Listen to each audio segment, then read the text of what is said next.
తల్లి మాట. అనగనగా ఒక గ్రామంలో ఒక బ్రాహ్మణుడు తన తల్లితో కలిసి నివసించేవాడు. ఒకరోజు ఒక పని మీద బ్రాహ్మణుడు వేరే గ్రామానికి వెళ్ళవలసి వచ్చింది. అతను ప్రయాణానికి సిద్ధమవుతాడు. అప్పుడు తన తల్లి అంటుంది, బాబు, నువ్వు ఒక్కడివే ఎందుకు వెళ్తావు? నీతో పాటు ఎవరినైనా తీసుకెళ్ళొచ్చు కదా అని అంటుంది. అప్పుడు ఆ బ్రాహ్మణుడు అంటాడు, నిజమే, నేను అడవి మార్గంలో వెళ్లాల్సి ఉంటుంది. కానీ ఆ అడవిలో భయపడేంతగా ఏ క్రూర మృగాలు లేవు, దొంగలు లేరు అని చెప్తాడు. కానీ నీతో పాటు ఎవరైనా వస్తే బాగుంటుంది కదా అని తల్లి అంటుంది. భయపడకమ్మా, నేను ఒక్కడనే వెళ్ళి నా పని పూర్తి కాగానే రేపు సాయంత్రానికల్లా ఇంటికి తిరిగి వచ్చేస్తాను అని చెప్తాడు. కానీ ఆ తల్లికి కొడుకు ఒక్కడే వెళ్ళడం ఏమాత్రం ఇష్టం లేదు. దీంతో ఇంటి దగ్గర ఉన్న కొలను దగ్గరికి వెళ్తుంది. కొలంలో నుంచి ఒక పీతను తీస్తుంది. నువ్వు ఒక్కడివే వెళ్ళడానికి నేను ఏమాత్రం ఒప్పుకోను.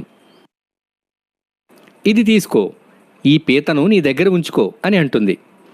తన తల్లిని సంతోషపెట్టేందుకు ఆ పీతను తీసుకుంటాడు. దాన్ని తన సంచిలో వేసుకుంటాడు. ఆ తరువాత తన సంచి తీసుకుని తన ప్రయాణాన్ని ప్రారంభిస్తాడు. అది మండు వేసవికాలం. ఆ బ్రాహ్మణుడు ఆ ఎండను తట్టుకోలేకపోతాడు. అప్పుడతను ఒక పెద్ద చెట్టుని చూస్తాడు. ఈ చెట్టు కింద కాసేపు విశ్రాంతి తీసుకుందామని అనుకుంటాడు. బ్రాహ్మణుడు తన ఆహారాన్ని తిని విశ్రాంతి తీసుకుంటాడు. ఎంతో అలసిపోయిన ఆ బ్రాహ్మణుడు మెల్లిగా నిద్రలోకి జారుకుంటాడు. అదే చెట్టు పొదల్లో ఒక పాము నివసిస్తుంటుంది. ఆ పొదల్లోంచి బయటకు వచ్చిన పాము బ్రాహ్మణుడు పక్కన ఉన్న సంచిని చూస్తుంది. వెంటనే ఆ సంచి దగ్గరికి పాము వస్తుంది. సంచిలో ఉన్న ఆహారాన్ని తింటుంది. ఇది చూసిన పీతకు చాలా కోపం వస్తుంది. వెంటనే పాము మీద దాడి చేస్తుంది. పామును చంపేస్తుంది. కాసేపటి తరువాత బ్రాహ్మణుడు మేల్కొంటాడు. వెంటనే తన సంచి వైపు చూస్తాడు.